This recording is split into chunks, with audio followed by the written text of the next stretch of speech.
Hello everyone! Welcome back again to my channel, Yamhem Educamix TV 25. So please don't forget to like, share, and subscribe. Thank you so much!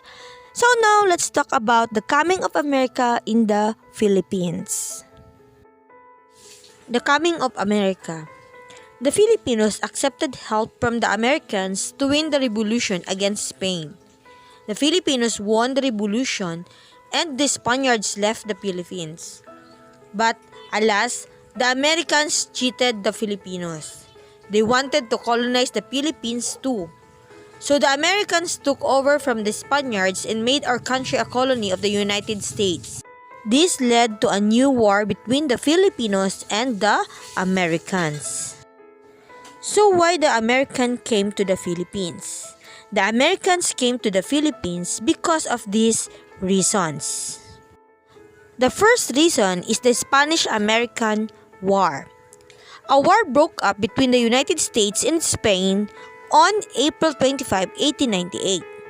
A few months earlier, on the night of February 15, 1898, the American warship Maine was blown up at the harbor of Havana, Cuba.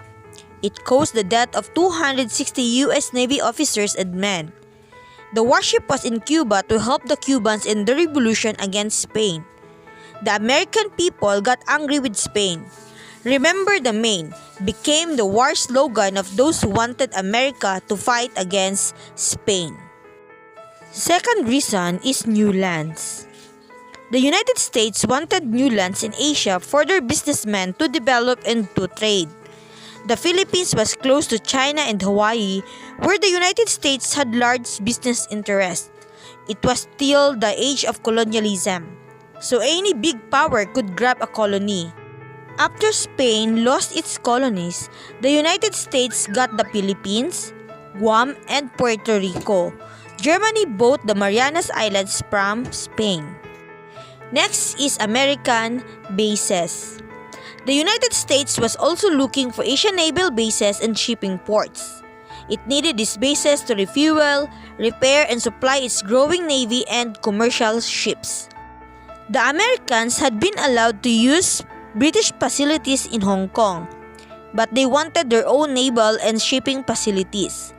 The Philippines had many excellent naval bases and ports. The next reason is the policy of Manifest Destiny. The Americans believed that their mission is to civilize the Filipinos, to educate and train them for democracy, and to make them better Christians. This was the so-called policy of Manifest Destiny. Its champion was U.S. President William McKinley, who decided to keep the Philippines as a colony of America. The Americans thought the Filipinos were not yet civilized, that we were not yet really Christians, that we did not know how to manage our own government. They thought it was the white man's burden to help the colored people improve. Of course, the Filipinos were shocked to know this, but we could not do anything to stop it. And lastly is the Filipino invitation. In fact, the Filipinos asked the Americans to come and help them fight the Spaniards in the Philippines. Aguinaldo and his friends thought the Americans would help the Filipinos with their independence like they did in Cuba. So Aguinaldo talked with Commodore George Dewey, the head of the U.S. Navy Asiatic Squadron, and American consular officials in Singapore and Hong Kong. Aguinaldo also gave them money to buy arms for the Filipinos. Later on, these arms did not arrive. The Filipinos found out too late that the Americans had fooled them. Commodore Dewey, commander of the U.S. Navy Asiatic Squadron, was already in Hong Kong and heard the news of the outbreak of the Spanish-American War. He was ordered by the U.S. government to go at once to the Philippines and destroy the Spanish Navy there. The American squadron passed during the night through Corregidor and surprised the Spanish Navy at Manila Bay. The Battle of Manila Bay was finished in one day, May 1, 1898, and the Americans won. After Dewey's victory of Manila Bay, the Filipino war leaders returned to the Philippines. At first, they were given help by the Americans. Aguinaldo and his friends left Hong Kong on board the Macollo, Dewey's dispatch ship. They arrived at Cavite on May 19, 1898. Aguinaldo met with Dewey. Both men were happy to see each other. The Filipinos and the Americans agreed to fight together against the Spaniards. Aguinaldo believed that the Americans came to help the Filipinos win their independence. He told the Filipinos that whenever you see the American flag, they flock in numbers. They are our redeemers. The Americans won the war at sea, but the Filipinos won the war on the land. After Aguinaldo and his general returned, the Filipino patriots rushed to arms again.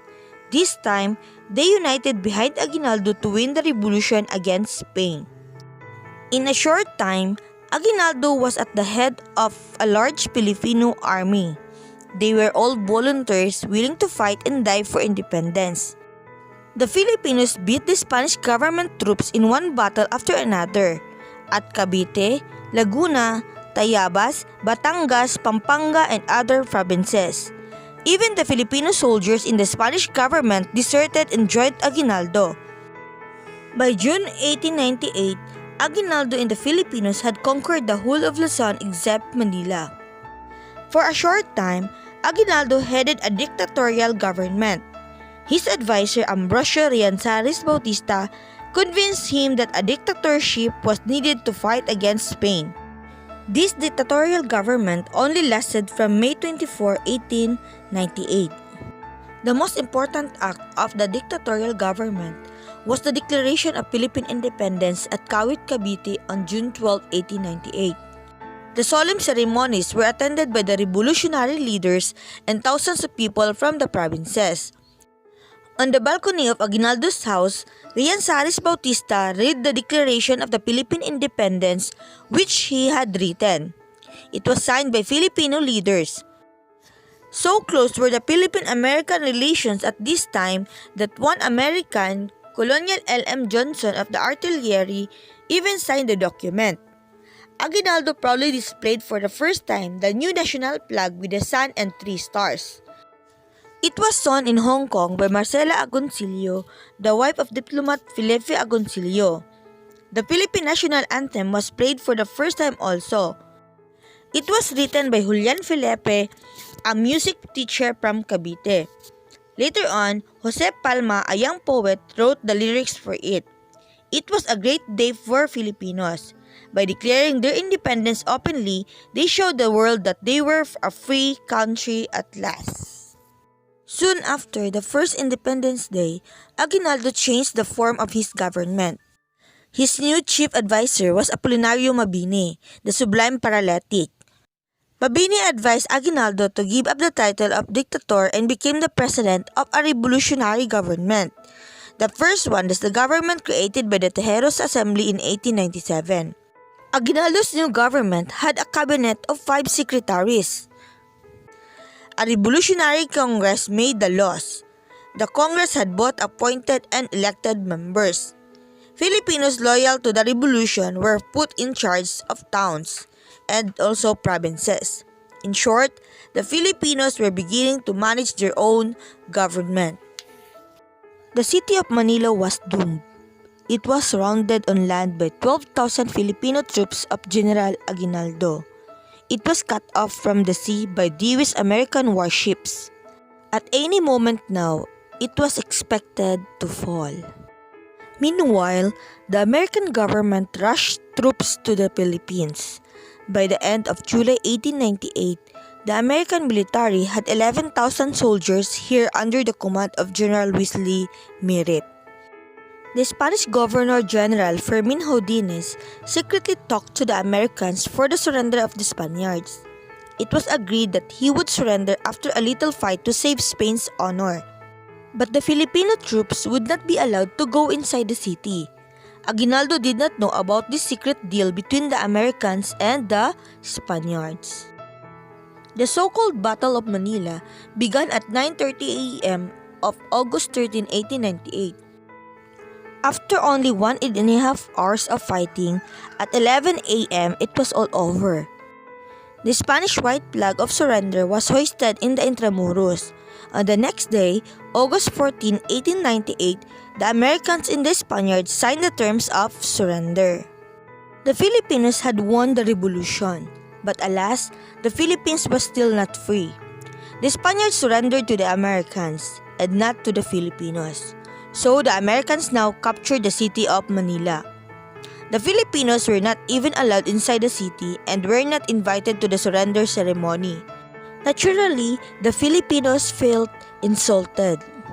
The Treaty of Paris was signed between diplomats of the United States and Spain at Paris, France on December 10, 1898. It officially ended the Spanish-American War. Actually, this treaty was another blow to the Philippine-American relations. It made the Philippines a colony of the United States. No wonder the Filipinos protested against this treaty. Aguinaldo sent a prominent Filipino diplomat, Felipe Agoncillo, to Paris. But Agoncillo was not even allowed inside the negotiating room. From Paris, he went to Washington, D.C., capital of the United States. He wanted to lobby the American Senate not to approve the treaty, but the American senators did not entertain him.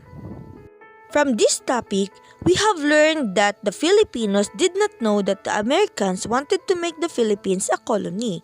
That was why Aguinaldo and the other leaders welcomed the Americans at the beginning. When the Filipinos united under one leader during the second part of the revolution, they had the help of apparent power. They were successful. The Filipinos declared their own independence on June 12, 1898. But the Americans took away our independence and made us a colony again. The Filipinos could have captured the city of Manila, but the secret deal between the Spain and the United States cheated the Filipinos of the real victory. The Filipinos won the revolution against Spain, but Spain gave the Philippines to the United States. I hope may natutunan na naman kayo dito sa ating Yamhem Educamix TV 25. So, I'm your teacher May, leaving this message of Tudor Bickel. No doubt unity is something to be desired, to be striven for, but it cannot be willed by mere declarations. Thank you so much!